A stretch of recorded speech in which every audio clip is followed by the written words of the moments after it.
નમસ્કાર, ગુજરાત 18 લાઈવમાં આપનું સ્વાગત છે। ડભોઈ તાલુકાના સિદ્ધપુર ગામે વીજળી ધંધિયાને લઈને ગ્રામજનો રોષે ભરાયા। મળતી માહિતી મુજબ અવારનવાર વીજ પુરવઠો ખોરવાતા 4 કદમ દૂર આવેલ સબ સ્ટેશન ખાતે હોબાળો મચાવવામાં આવ્યો। અગાઉ પણ વીજ કચેરી ખાતે ગ્રામજનોએ જાણ કરી હતી, ત્યારે પ્રશ્નોનું નિરાકરણ ન આવતા રોષે ભરાયેલા ગ્રામજનો સબ સ્ટેશન પહોંચ્યા હતા। ભારે સૂત્રોચ્ચાર સાથે હોબાળો મચાવવામાં આવ્યો। સબ સ્ટેશન ગામમાં હોવા છતાં નથી મળતો પૂરતો વીજ પ્રવાહ, ત્યારે ઇલેક્ટ્રોનિક ઉપકરણોને નુકસાન પહોંચે છે। ગામમાં સબ સ્ટેશન હોવા છતાં બીજી લાઇનથી વીજ પ્રવાહ અપાય છે। સબ સ્ટેશનમાંથી ગ્રામજનો વીજ પ્રવાહની માંગ કરી રહ્યા છે, ત્યારે ડભોઈ પોલીસ પણ ઘટના સ્થળે દોડી આવી।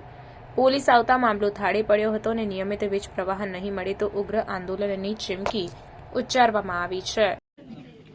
જ્યારથી સિદ્ધપુર ગામમાં સબસ્ટેશન બન્યું ત્યારથી એ દિવસે અમને શરત કરેલી કે તમારા ગામમાં અલગ ફીડર આપવામાં આવશે, લાઇટ સેટ પણ ટ્રિપિંગ થાય નહીં, પણ એ પ્રોબ્લેમ સોલ્વ થયો નથી।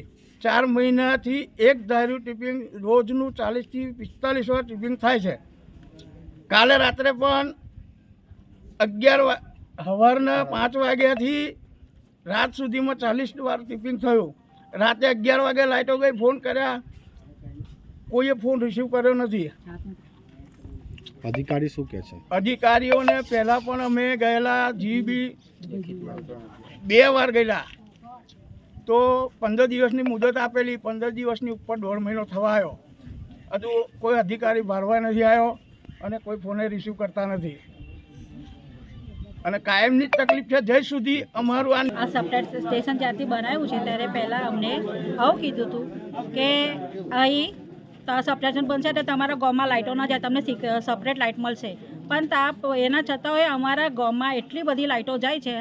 છેલ્લા 4 મહિનાથી અમને એટલું પ્રોબ્લેમ થાય છે, વારે ઘડી લાઇટો જતી રહે છે અને એના તકે આમાં છોકરાઓને બધા ગયડાઓને બધાને એટલું અઘરું પડે। રાતે હોય લાઇટો જાય, એરું ઝંઝર આવે તો એનું અમે શું કરવાનું? સાપ આવે, વીછી આવે, બધા ઘરમાં પી જાય, છોકરાઓને બહાર નીકળવાનું કેટલું અઘરું પડે છે। અને ઉપરથી સવારે લાઇટ જતી તો છોકરાઓને અમે ટિફિન વગેરે કેવી રીતે બનાવી આપવાનું?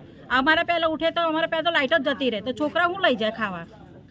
અધિકારી શું કહે છે? અધિકારીને અમે લોકો ગયા હતા, આ લોકો બધા, તો અધિકારીએ શું કીધું હતું કે અમે અઠવાડિયામાં તમારું બધું કરી આવીશું, અમે આવીને બધું, પણ અઠવાડિયું થઈ ગયું, 15 દાડા થઈ ગયું, મહિનો થઈ ગયો, પણ હજી એ લોકો કશું કાર્યવાહી કરી નહીં, કશી એટલે કશીને કંઈ જોવા નહીં આવતા હજી અમને કે લાઇટો બંધ છે। કાલે હોય અને 2-4 દાડાથી અમને એટલું બધું તકલીફ પડી રહ્યો છે કે એટલી લાઇટો જાય છે, 5-5 મિનિટે લાઇટો જાય છે। અમારી ટીવી, ફ્રીજ, એસી આ બધી વસ્તુ બગડે ના, હરેન કરે 5-5 મિનિટે આવી જાય કરે, તો એ બધું વસ્તુ ભરપાઈ કોણ કરી આલશે અમને?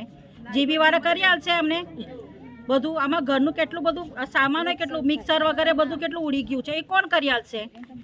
એનું અમારે ભરપાઈ હોય જોઈએ છે ને, એ કોણ આલે અમારે? એટલે અમારે જીબી વાળાને નિવેદન છે કે અમારે અમારું સપરેટ અમારું કરી આપજો કનેક્શન।